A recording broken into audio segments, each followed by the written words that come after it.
So now I start to see this resemblance in Illia, and I was like, okay, this is what he did with Emmet, and I saw that, that was this weekend, and he fought Bryce Mitchell a few months ago, and trying to do the comparison, I was like, oh shit, like I know why he's the fucking real deal now. To see how he handled Bryce Mitchell and how he fucking beat him up, to how he beat up Josh Emmet, and I'm like, okay, I get it. I don't need to see anymore. I understand what the hype's about. So, now I'm thinking, I was like, holy smokes, we have a new star in the UFC.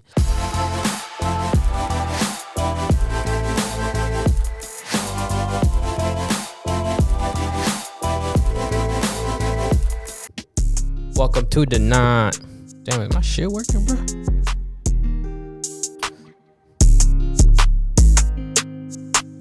False 9 podcast, we in the show.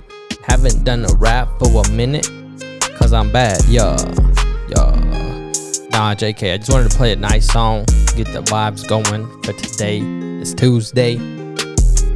It's, Hump Day's Wednesday. Nobody gives a fuck about a Tuesday, to be honest with you. But you know what happens on Tuesdays? The False 9 podcast. They drop a new episode every Tuesday and Fridays. You know what I'm saying? Episode 145 episodes. I cannot believe it. In October, it'll be 3 years of this beautiful show, and it got a bright future in my opinion. I want to start off by saying thank you to the views, the follows, the shares, the comments, everything, guys. Like, it's been super overwhelming in a good way. I'm happy to see comments.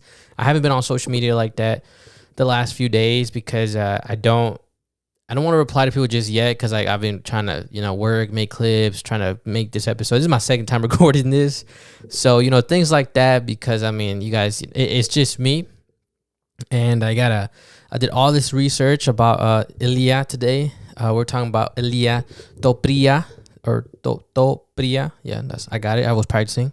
So we're gonna talk about him, of course, and I had to do my due diligence, because then the haters gonna hate, and we want to reduce the haters. I want the haters to praise me. That'll make me feel good about myself. But yeah, I had to do some research today. I had to do some research over the weekend. Watch fights, watch a game.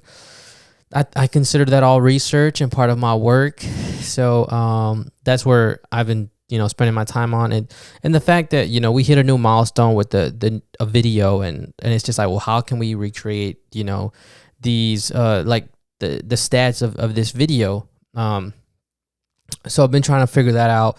So sorry for, not replying to comments and things like that, but I will get back on it starting tomorrow, because I have a little bit of time to do that.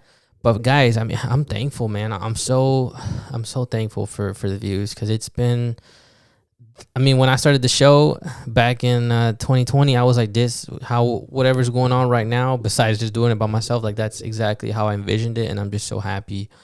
And guys, if you stay locked in and you keep going, 145 episodes, and we're starting to see some traction. So, just stay consistent and don't give up. So, like you guys can see in the title, it's gonna be about Illia Topuria, and his performance over the weekend. We're gonna talk about the featherweight division, and then just about Volk maybe moving up, things like that. I do want to talk about Mexico and the game last night, and just kind of the future for Mexico and how I feel towards Mexico. So let's get right into it, my guys, because it's just dudes that watch this. Shout out to my boys. Anyways, we had Ilia Topuria just demolish Josh Emmet, and kudos to Josh Emmet. He's a fucking champ. Going 5 rounds with the killer. It has to be tough, and he's gonna recover, and hopefully he has a good, healthy recovery. And I wish him nothing but the best. And again, big kudos for him for not basically like giving up and staying in the fight, even though he was kind of like a punching bag towards the end. So first thoughts on Ilia Topuria. Let's talk about him. Who is he? He's a Spanish and from Georgia, Georgia. That's how you would say it, right? Yeah, Georgia, Spanish, both. I don't know where. I think he was born in Germany. That's what I saw today. So he has an interesting background, but that's where he's from. First thoughts, was like, this guy's short. You know, I'm being honest. That was my first thoughts. And watching that fight, I was like, I don't know if he's that good. I really don't, because Emmet, he's a warrior, but you know how he performed against Yair and his other fights. I didn't see him too much as a threat, you know, for anyone who's, you know, in a, what is it called, like moving up, you know, and a really competitive fighter. You know, Emmet, I say, you know, he's probably like ranked somewhere after, you know, 8 in my opinion. But, and not to take anything away from him or from Illia, but you know, it shouldn't have been. It wasn't going to be a hard fight for Illia, you know. So again, watching the fight, and that's when I was watching the fight, like that's what that was in my head. I was like, okay, it's not going to be a competitive fight because it's Josh Emmet, and you know, it's like, well, if he can get past Emmet, then you know it's on next to the next step, whether it's Yair or the winner of Volk and Yair or Holloway or I don't know the other guy's name, Allen. So it's just like it was just kind of like a test, and not a hard test for Illia. And I mean, he got an A fucking plus. You know, the only thing he couldn't get done was the finish. And again, I wasn't surprised by the dominant performance at all. I was like, okay, this guy's good. He looks sharp. He can strike. You know, I like he has great control time. You know, and I kind of was like, what is the hype? You know, I was like, what's the hype? Why is everybody talking about this guy? Like, and you know, this happens every weekend. Like, we see a type of fighter like this every weekend. Like, what's the issue here? So I couldn't leave it like that, right? And again, had to do my due diligence as a great UFC analyst that I am. I go watch the Bryce Mitchell fight, and I was like, oh shit, he fought Bryce Mitchell. Bryce Mitchell is up and coming too, trying to make his way up through the ranks. He's a really good wrestler. Kind of like a savage, you know, just like, fuck it, let's fight, you know. That's his attitude, and I kind of like it. He's a little cowboy too, has a nice farm and shit. So I like, you know, I was like, okay, like I like Bryce, you know, he's cool. So again, I was like, okay, I'm gonna watch this fight. Let's see. I already know, you know, he got subbed. I was like, I want to see how it happened. How did it lead there? And when I saw that fight, I was like, wow, you know.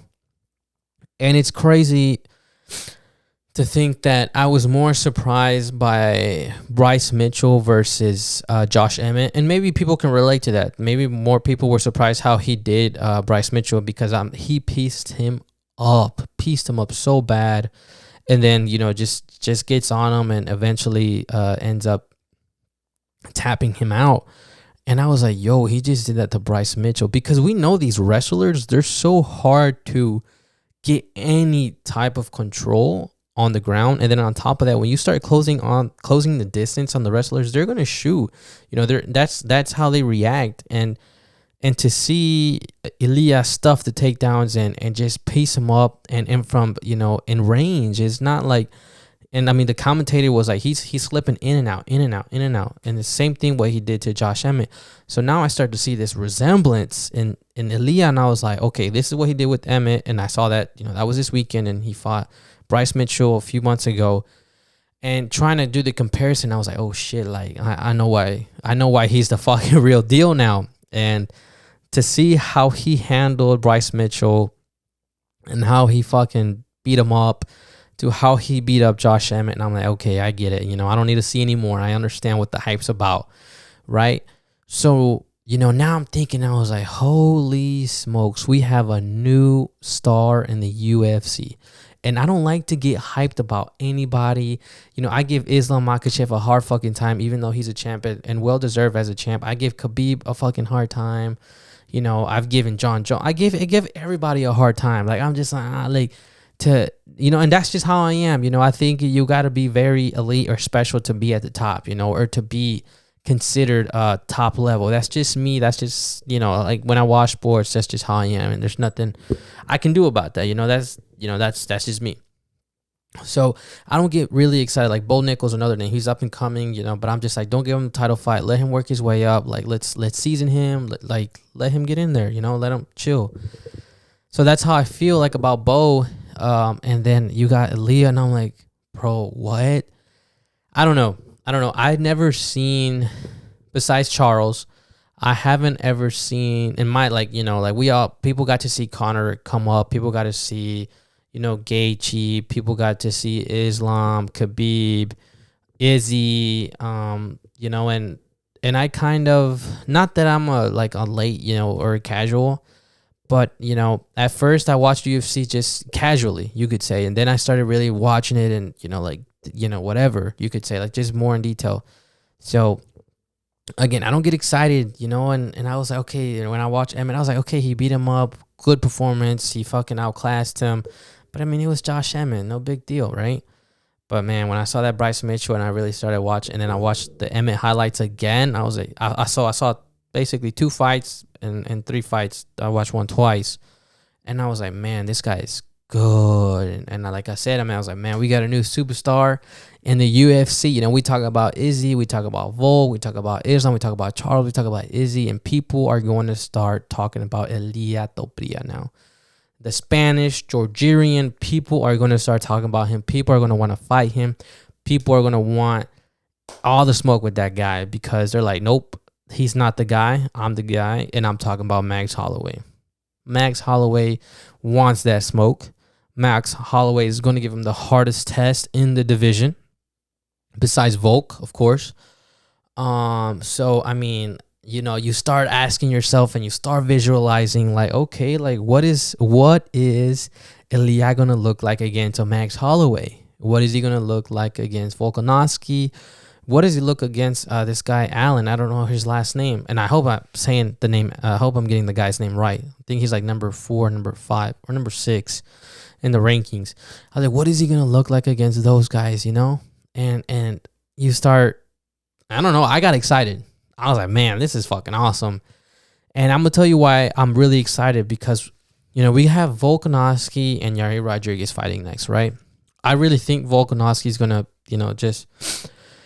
he's going to get the best of Yair. And I like Yair. I think he's a great fighter, and he's Mexican. But I don't think he's not even a level behind Volk. I think he's like a level 2 levels under Volkanovski. I mean, he never fought Holloway or the other guy, again, Allen. So I don't think Yair stands a chance. I'm sure he's going to give him a competitive fight, and there's no doubt about that. But again, I think Volkanovski gets the win. So now you got to ask yourself, what is Volk going to do? Is he going to go up to fight Islam? Does he wait to see if Ilya fights Max Holloway, and then you have a new title fight? Or what if after the Volk fight, Volk decides, this is what I think is going to happen. I think after the Volk fight, after Volk beats Yair, I think Volk is going to decide whether he does it that night or later on. He's going to decide to fight Islam again, or move up to 155. Because at 145, there's nothing much left for him to do besides Ilya now.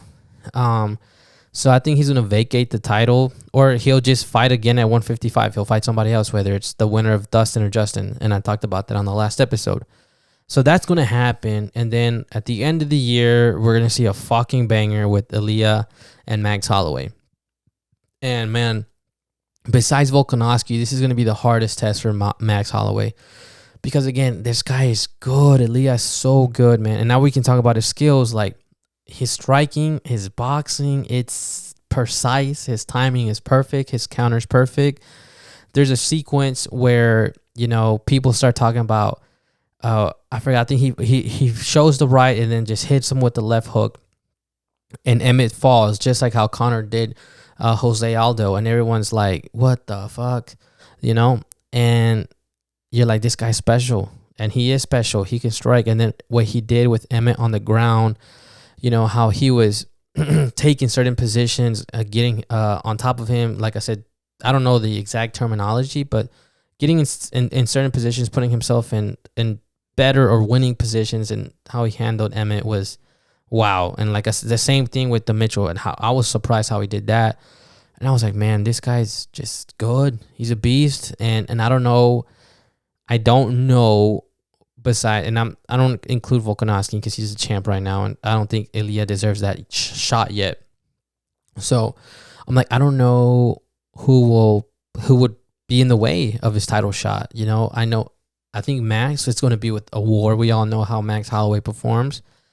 And that's the fight to see. I would love to see that fight more than the Volk fight. I understand Volk is a title fight, but Volk is too technical, and he can just shut down your whole fucking game. We seen it against Holloway. So I mean, if you want to see fireworks, Holloway and Ilia Topuria is the fight to make, and I really, really hope we get that fight soon. By the end of the year, I really hope so.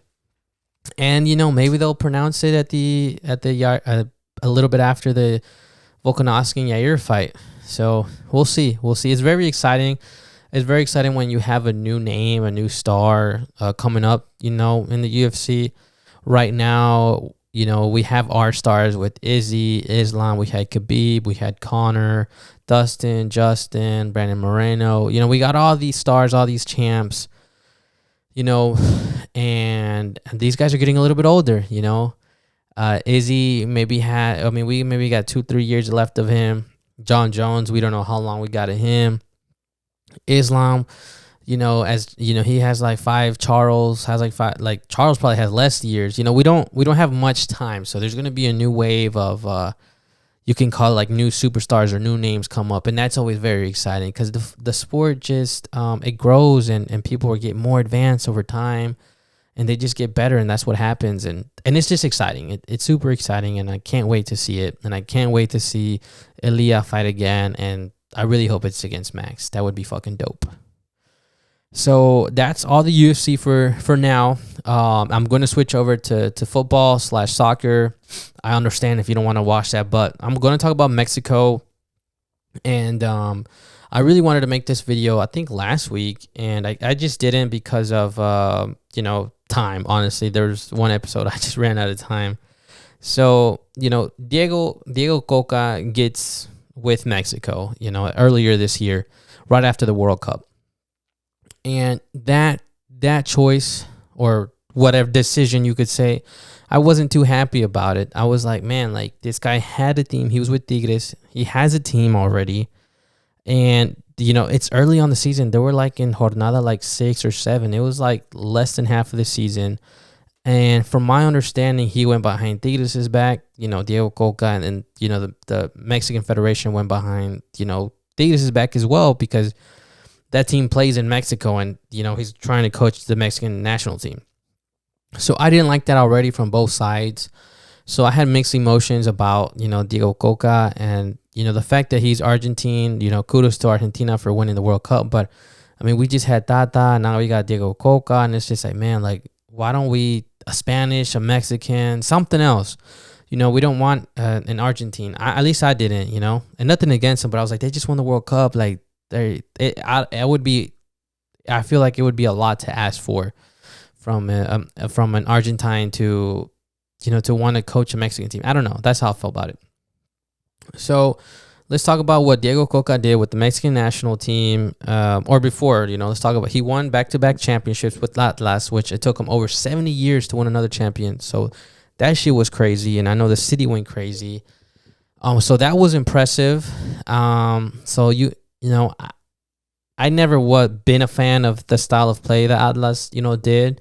But again, kudos to, they played every game good and how they needed it to play. And they won 2 championships. People say all this stuff, but they won 2 championships, and kudos to the coach and to the team for getting it done. He goes to Tigres, is only there for a few months, and then obviously he goes to Mexico.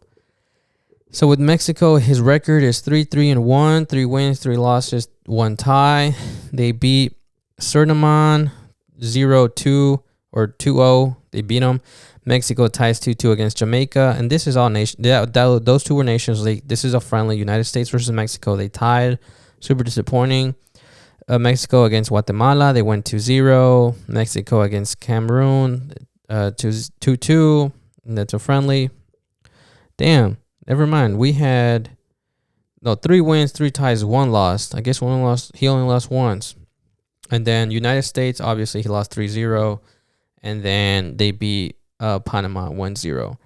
And yesterday they won 4-0. So they already scored more goals than all the 7 games that they did with Diego Coca. And that tells me two things: that the players were not a fan of the style or just the coach himself, you know. And I had nothing against Diego Coca, like, the way they played at first. After the World Cup, I'm just like, fuck, man, Mexico, like, what are we doing? And that's where it starts. That's where the issue starts. It starts at the World Cup to play so poor, and just the coming out the group. It was just terrible. It was ugly. And it's just like, fuck, I don't even want to watch this team play. Like, you guys, it just wasn't attractive, and the players just didn't have it in them. I don't know. It was super disappointing. And then after the World Cup, you got the Nations League, and you're just bullshitting again too. And I'm like, what the fuck? And then you do that mess, whatever you can call it, in Las Vegas, where you guys you lose 3-0, and you guys are saying puto when no, we're not supposed to say that shit no more in the stadiums. The fans are acting ugly, the players are acting ugly, and it's just a super ugly scene in the stadium, and it's super disappointing as a fan. I'm like, what the fuck? And it's just like, man, there needs to be a change.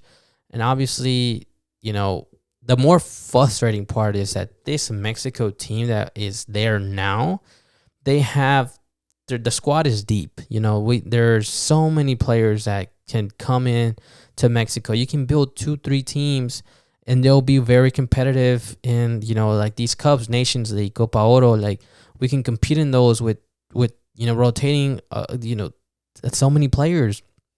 You can make 3 different squads, and they'll be fucking competitive, real competitive, And it's not like, I don't say this, I don't know anything, about training players or coaching professional soccer teams, but I'm like, man, there's certain players that perform, and they perform for their teams, and you got to give those guys some chances, and you got to let those guys just play. For one example is Orbelin Pineda. I don't understand why he didn't play that much under Diego Coca. That guy fucking killed with his team. And last night we saw how he was the best player last night. Orbelin Pineda was the best player on the field against Honduras. And I don't understand why this guy was not starting every game. I can't think of another cam that's doing much better than Orbelin. He's gonna take over the midfield. It's gonna be, him and Jimenez are gonna fuck shit up. And I'm like, bro, like, football has evolved. The old Mexican play style, the way that they used to play, you can't play like that. I was like, we got to start. In my head, again, I'm not no fucking coach or nothing like that, but I'm like, you got to start adapting to these guys' play. Like, even when they play at Liga MX, it's a much different game now. It's more, it's faster, especially in Europe. It's a ding, ding, ding, ding, ding. We see Jimenez, he can't score goals against Mexico, but he was a top scorer in his team. Like, how is that possible, right? I was like, this guy was just playing at a very, very high level and a very different pace. And you got, again, Orbelin, the same thing in Greece. He was playing at a different pace, a higher level. And I was like, these guys are used to that intensity. I was like, this is what they got to play like that. So, like we saw last night, they fucking shit on Honduras. And people were going to say, like, oh, Honduras is ass. Panama was ass. Submarine or whatever that, no offense to the country, but that team was not that good. The only competitive teams that we played was USA and Jamaica and Cameroon. But, besides that, like, besides the other teams, like, we should have scored at least 5. Things like that. So, I think Mexico's going to figure it out. I think they win the Copa Oro. And I think they'll, as long as the leadership is good, I think they'll be fine as far as the coach, directors, presidents, whatever. As long as the leadership is on the mission and they want this Mexico to compete in every tournament, whether it's Copa Oro, Nations League, Copa America, whatever it is, as long as they want to compete and perform and just show beautiful soccer, beautiful football like they did last night. They played so good. I was like, this is what we want. That's it. And it was happy to see the stadium full. That was for sure, because against Panama, I was super sad as a fan to see that. I'm like, man, that sucks. And I know the players felt it. So I really hope this road to the World Cup for Mexico is really good. And I think it will be. And I think they'll win the Copa Oro. And I think, they're going to score a lot of goals. And they're going to figure it out. Who else? I want Jimenez. He needs to, adapt Henry Martin, I mean, he needs to be like third starter, bro. I don't like him. I don't think he's that good. Jimenez, a beast. Antuna, no go. Sorry. This guy, I don't know his last. He's a right back. Sanchez, he's a no go either. Everyone else though, what's his last name? I think his last name was Lopez. He fucking shitted on them. Again, Orbelin shitted on them. Who was playing left mid? I forgot. I don't know who was playing on the left side. But I mean, everyone else like fucking holding it down. I just wish Mexico would take Alan Mozo. My Mexicans out there, my Mexican league fans, they know about Alan Mozo. I think he's probably the best right back for Mexico. And it's not just because he plays for Chivas, because there's other players that play for Chivas, and he's the only one that I'm like, bro, he needs to be playing for this selección. He's a fucking beast. Chicote too, left back, he needs to be called up. But the left back we got, I think is Gallardo. He's a fucking beast. If it's not him, I think he might be left mid. But left back, we're not hurting too much. But this guy in the right back, I'm not a fan, man. He makes too many mistakes when he goes up and even defending. And last night, all the balls, they were all coming from Antuna and Sanchez side. So I really hope we can fix the right side of that. But I was like, man, we figured that shit out. I was like, man, we're on lock, and we can compete. We got Orbelin who knows how to distribute, and he got those skills. He's fucking athletic. We saw him do some backflips yesterday, so that was cool. And like I said, Jimenez just needs to figure it out. And then I wish I knew all the other guys' name on top of my head, but they're all fucking good. Ochoa, he's going to be at the World Cup, so we got to get used to that.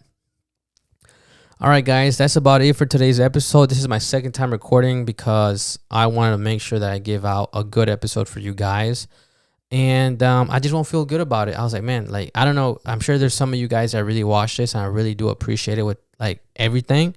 And I just want to make sure, like, when this episode comes out and you're excited to see it, I don't want to disappoint. I want to make sure I come through and give the best. And I apologize if I don't, but I promise you that I'm always trying to put the best, and I'm always going to be committed to that.